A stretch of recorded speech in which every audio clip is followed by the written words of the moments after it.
Hello everyone, welcome back to Meenakshi's bio academy. मैं हूं Meenakshi Rajput and आज मैं आप लोग को बताने वाली हूं CUET 2022 के लिए आपको सिलेबस, जो कि आपके 4 इंपॉर्टेंट कोड्स हैं जिनका आपको पेपर देना है।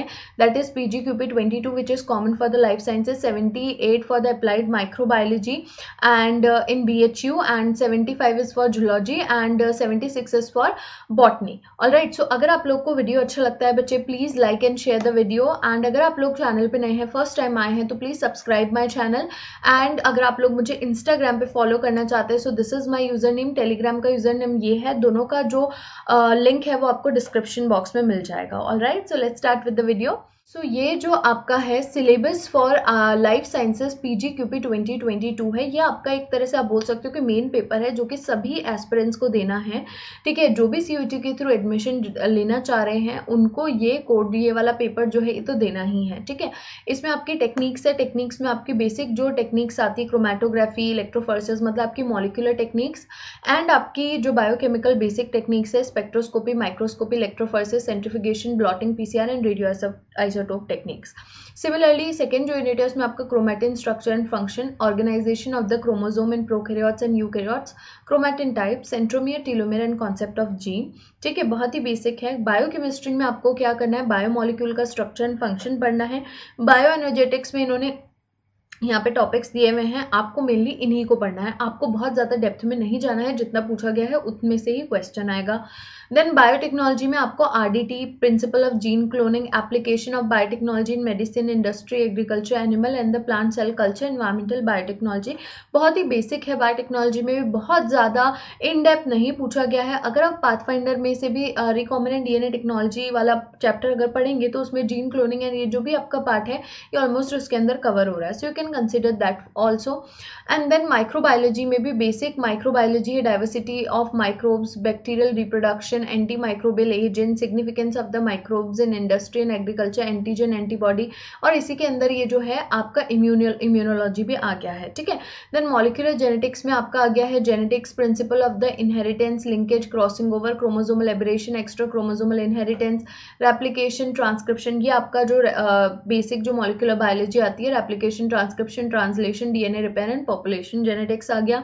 प्लांट साइज में साइंसेज में आया bryophyte, pteridophyte, gymnosperm, angiosperm, vascular system in plants, economic importance of plants for photosynthesis, photoperiodism, vernalization and biogeochemical cycle, which is very very important, क्योंकि इसमें से कई क्वेश्चंस आते हैं। तो मैं ये बोलूँगी कि आप animal sciences and plant sciences के लिए एक बार अपनी NCERT को ज़रूर पढ़ें, और जिनके पास नीट के नोट्स हैं, अगर आप लोग रिवाइज कर सकते हो तो इन 2 यूनिट्स के लिए बच्चों वो पढ़ लो, दैट इज इनफ। उससे अच्छा कुछ हो ही नहीं सकता है। ठीक है, देन एनिमल साइंसेज में again characteristic of the invertebrate and vertebrate, anatomy, physiology of the different system of the human nerve impulse transmission, endocrinology, human diseases, apoptosis and cancer, inherited diseases and animal cell culture.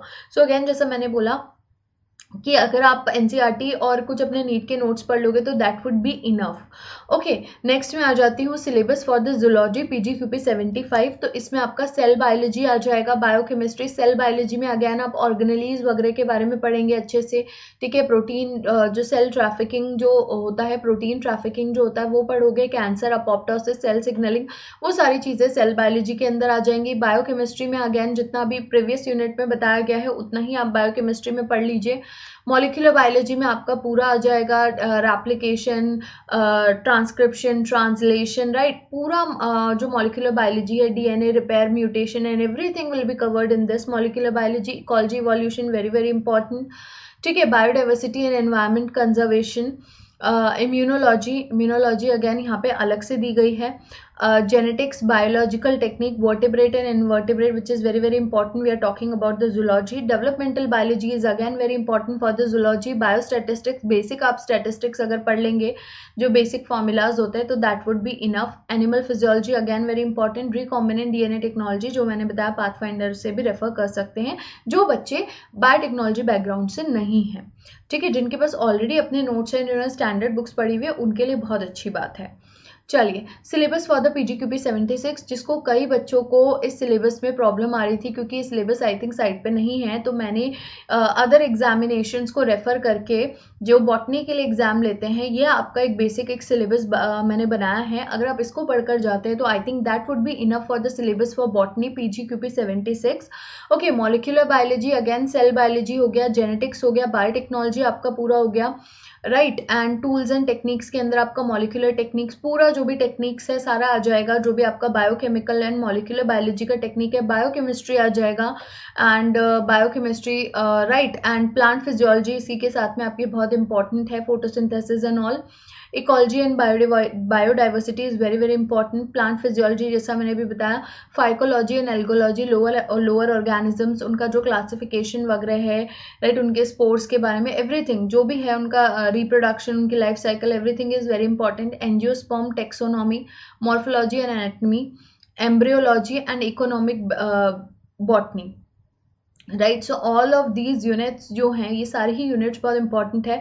अगर आप चाहते हो कि मैं इसका थोड़ा सा detailed और आपको सिलेबस दूं, तो आप मेरा जो टेलीग्राम चैनल है उस पर एक बार चेक कर लीजिएगा, वहाँ पे मैं आपको इसका डिटेल सिलेबस है वो मैं आपको भेज दूंगी, ठीक है। चलिए, देन आ जाते हैं PGQP 78। काफ़ी बच्चों ने अप्लाइड माइक्रोबायोलॉजी के लिए PGQP 78 भी ऑप्ट किया है, तो उसमें ये जो पूरा है ये आपका डिटेल सिलेबस है फॉर द माइक्रोबायोलॉजी, ठीक है। इसको सबको अच्छे से पढ़ना है। देन आपका साइटोलॉजी एंड जेनेटिक्स में ये आपके सिलेबस हैं। बायोकेमिस्ट्री में अगेन बहुत ज़्यादा डेप्थ में नहीं है, आपको सिर्फ बायोमोलिक्यूल्स को ही ज़्यादा डेप्थ में पूछा गया है, ठीक है। Okay, this is also of your cytology and genetics. ये पूरा साइटोलॉजी एंड जेनेटिक्स है आपका। यहाँ पे आपका फिजियोलॉजी आ गया, water relation, cell membrane, photosynthesis, respiration and hormones. Okay, then आपका बायोटेक्नोलॉजी में जेनेटिक इंजीनियरिंग बेसिक है। बायोलॉजिकल टेक्निक्स में इसमें सिर्फ क्रोमेटोग्राफी एंड आपका इलेक्ट्रोफोरेसिस दिया गया है। इकोलॉजी में ये आपके पूरा जो है, आई थिंक इकोलॉजी का काफ़ी ज़्यादा इसमें डिटेल में दिया गया है। वैसे आपको इतना ही पढ़ना है PGQP 76 के लिए भी, ऐसा नहीं कि उसमें आपको कुछ कम पढ़ना है। एंड जिनके पास अगर कोई बुक नहीं है तो मैं ये बोलूँगी कि पाथफाइंडर में इकोलॉजी एंड इवोल्यूशन इनफ दिया गया है आपके अकॉर्डिंग, सो आप लोग वो बुक जो है वो रेफर कर सकते हो। एंड इसके अलावा जो अदर नोट्स अगर आपको चाहिए तो ऑलरेडी मेरे टेलीग्राम चैनल पर हैं, आप वहाँ से भी उनको ले सकते हो। So this is it. इस वीडियो में बस मुझे आप लोग को सिलेबस बताना था कि आप लोग को क्या क्या टॉपिक्स हैं, मेन टॉपिक्स जो आपको पढ़ने हैं डिटेल में। ऑलराइट, सो आई होप आज की वीडियो आपके लिए हेल्पफुल रही होगी। अगर आप लोग को वीडियो अच्छा लगता है तो please like this video and share, comment and also subscribe my channel. Thank you so much everyone, all the best.